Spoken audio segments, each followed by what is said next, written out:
სვიშის ახალი ფილიალი ბოლო ეტაპებს გადის, რომ მიიღოს მოთამაშეები ინდივიდუალურებზე. დარბაზის ვიზუალური მხარე დასახვეწია, მაგრამ ამ ეტაპზე მთავარი ფოკუსირება გვაქვს ხარისხიან ვარჯიშზე. ასევე ამ დარბაზში გვაქვს ისეთი რაღაც, რაც არც ერთ დარბაზში არ არის, რაც არის სარკე. სადაც ბურთის ტარებისას შეგიძლია შეხედო შენ თავს რამდენად სწორად და დახვეწილად აკეთებ მოძრაობას.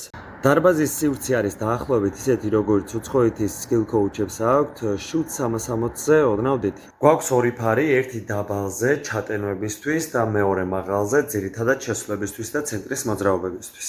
სავარჯიშო პროგრამა თითქმის მზად არის, რომელიც განავითარებს შენ ბურთის ტარებას, შესვლას, სისწრაფეს, ნახტომს და ზოგადად ფიზიკურ კონდიციას. ვარჯიშებზე მიღებას მალე გავხსნი, სადაც მექნება 25%-იანი ფასდაკლება, მაგრამ თუ დარეგისტრირდები მალე 24 საათის განმავლობაში, თან მით უმეტეს იქამდე სანამ ვარჯიშებს დავიწყებ, 50%-იანი ფასდაკლება გექნება. დარბაზში ჩაუტარდება კოსმეტიკური რემონტი, ამის მერე ეს ფასდაკლება აღარ იქნება, ამიტომ იჩქარე ეს შანსი არ გაუშვა ხელიდან.